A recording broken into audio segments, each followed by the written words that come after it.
Assalamualaikum pemirsa, jumpa lagi bersama kami di Bibib TV, terpenting mengabarkan.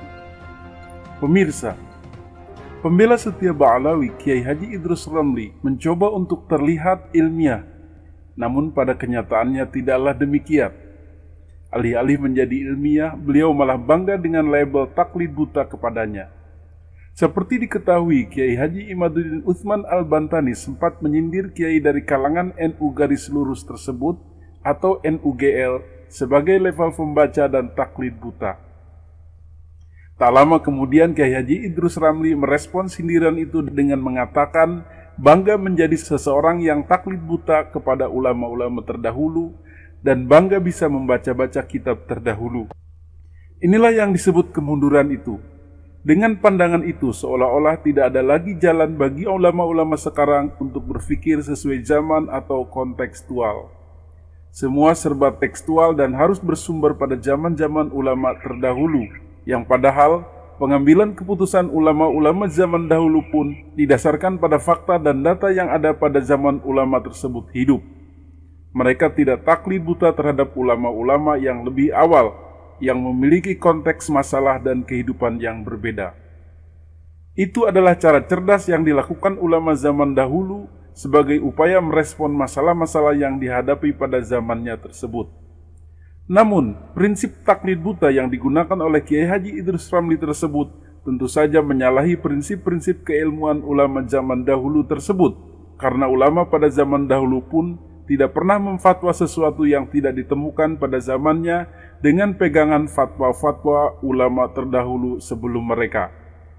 Secara logika, bagaimana mungkin permasalahan hari ini difatwa atau diputuskan menggunakan permasalahan pada zaman dahulu yang difatwakan ulama zaman dahulu yang sebenarnya hanya merespon fakta dan data yang ditemukan waktu itu. Prinsip taklid buta itu, di samping menyalahi prinsip ulama-ulama terdahulu dalam memutuskan suatu masalah, juga menyalahi prinsip keilmuan itu sendiri. Dengan taklid buta, ulama-ulama hari ini tidak diperbolehkan lagi menggunakan fakta dan data hari ini untuk memutuskan hukum atau ketetapan untuk hari ini, tetapi harus menggunakan fatwa zaman dahulu untuk menetapkan masalah-masalah hari ini. Tentu saja, hal ini tidak sesuai dengan prinsip-prinsip keilmuan dalam Islam, tetapi lebih mengarah pada prinsip-prinsip gereja di zaman Yunani kuno pada zaman Galileo Galilea. Pemikiran tidak boleh berkembang, zumud dan kuno. Dengan ditabraknya prinsip-prinsip keilmuan seperti disinggung di atas, maka pada hakikatnya Kiai Haji Idrus Ramli sedang berapologi atau sedang denial terhadap keilmuan dan Islam itu sendiri, alias sedang menyandera Islam dan ilmu pengetahuan Islam untuk kepentingannya sendiri. Apa itu? Rupanya merusak dan memperkosa prinsip keilmuan itu dia lakukan untuk mempertahankan keabsahan nasab Ba'alawi yang jika digunakan kaidah-kaidah dan data serta fakta zaman ini sudah tidak bisa ditolong lagi. Hal itu dikarenakan banyak ditemukan bukti-bukti baru, sumber-sumber baru, manuskrip baru dan keterangan-keterangan lain yang pada zaman-zaman dahulu belum pernah dibongkar atau diteliti. Ditambah lagi penelitian ilmiah modern ilmu kedokteran, yaitu tes DNA menambah lagi kerapuhan nasab Ba'alawi jika bertumbuh pada pemikiran keilmuan zaman ini. Jalan satu-satunya adalah mengembalikan fatwa itu pada zaman dahulu, yaitu zaman di mana keilmuan, fakta dan data baru, serta sains modern belum ditemukan. Inilah sebenarnya kelicikan dari Kiai Haji Idrus Ramli dalam mempertahankan nasab Ba'alawi dari kehancuran di zaman ini. Bagaimanapun dan apapun yang terjadi, nasab Ba'alawi harus dikembalikan kepada masa kejayaannya terdahulu. Oleh karenanya, Kiai Haji Idrus Ramli selalu berpegangan pada fatwa ulama-ulama terdahulu yang disebutnya sebagai ulama mu'tabaroh. Walaupun demikian, Kiai Haji Idrus Ramli tidak pernah secara spesifik mampu menyebutkan siapa ulama-ulama yang telah mengisbat dengan sahih keabsahan nasab Ba'alawi sebagai tersambung kepada Nabi Muhammad SAW. Salah satu pemikir Islam masa kini yang giat meneliti dan mengoreksi serta mengoleksi berbagai kitab-kitab baru yang sebelumnya tidak pernah dibongkar adalah Said Qori Al-Qusasi. Di samping tentu saja Kiai Haji Imaduddin Utsman Al-Bantani. Kedua pemikir itu tentu saja memakai paradigma baru di zaman ini untuk melakukan penelitian dan mengoreksi kembali pendapat-pendapat para ulama terdahulu berdasarkan fakta dan data yang ditemukan zaman ini, serta kehadiran ilmu pengetahuan kedokteran DNA. Dalam sebuah pertanyaannya, Said Qori menuntut kepada Kiai Haji Idrus Ramli untuk membuktikan ulama muktabar mana yang selalu dia sebutkan sebagai pengisbat nasab Ba'alawi keturunan Nabi. Dia menuntut kepada Kiai Haji Idrus Ramli untuk menyebutkan nama ulama tersebut, menyebutkan nama kitabnya, dan paragraf yang menyebutkan adanya isbat tersebut. Isbat adalah penyebutan yang gamblang dan sahih. Sebuah kaum adalah bagian dari keturunan Nabi Muhammad SAW dengan kata-kata telah mengisbat seluruh ulama dan para ahli nasab atau semua ahli nasab sepakat dan seterusnya.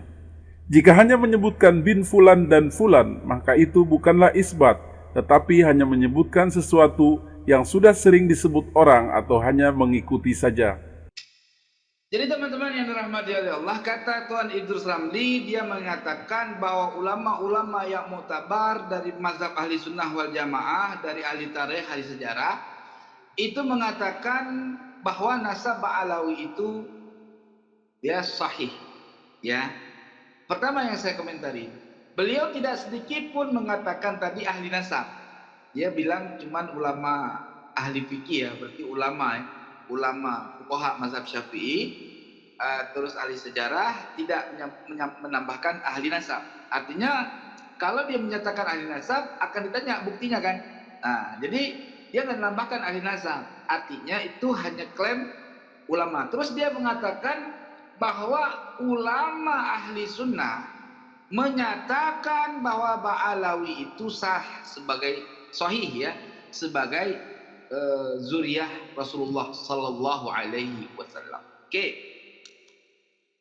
Perlu diketahui ya, kalau antum menyatakan bahwa ulama ahli sunnah yang muktabar mereka mengatakan bahwa Bani Ba'alawi itu sahih sebagai zuriat Nabi.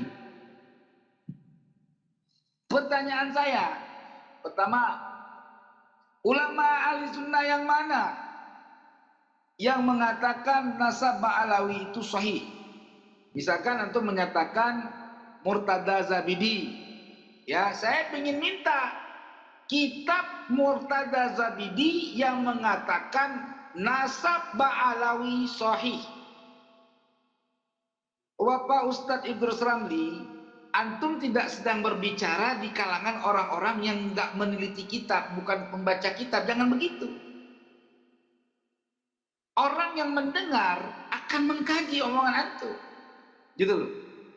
Jadi Said Muhammad Murtada Az-Zabidi, ya, itu tidak pernah sama sekali, ya, menyatakan nasab Bani Ba'alawi sahih.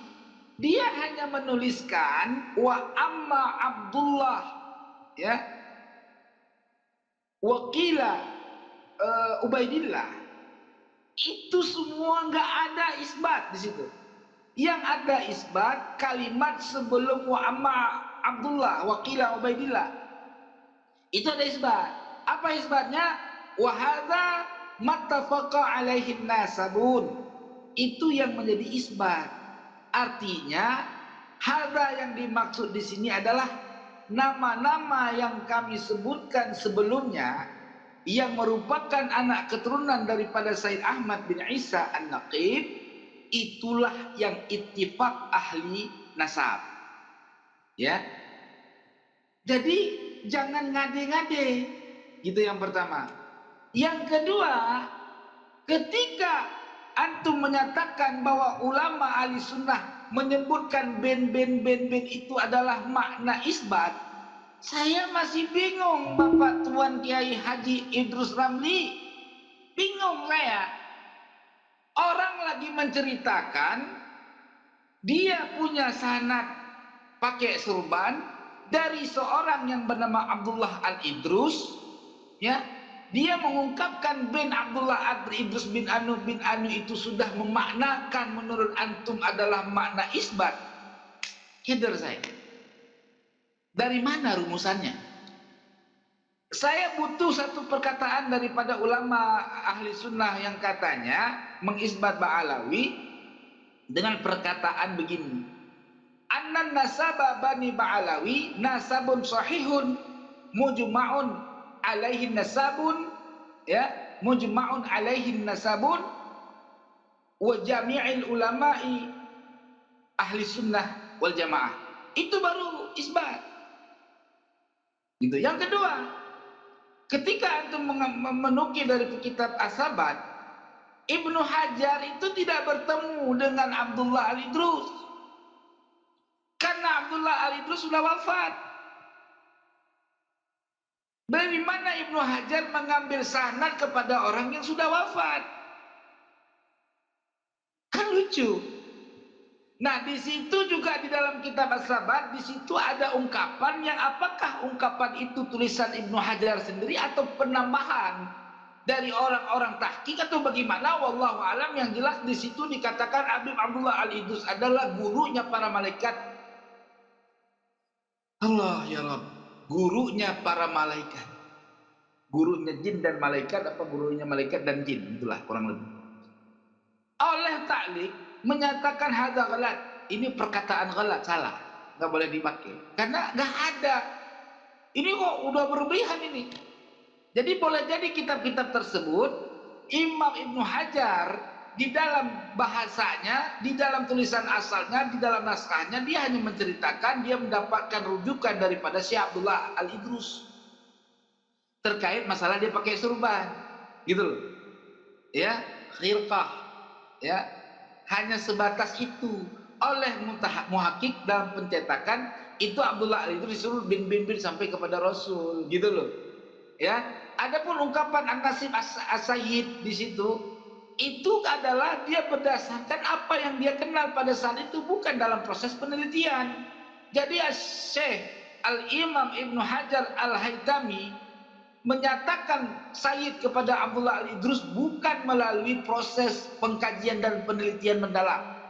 Hanya dalam proses dia menyebutkan karena dia terkenal pada saat itu sebagai ulama dan sebagai orang yang dikenal dengan panggilan Sayyid atau Sadah.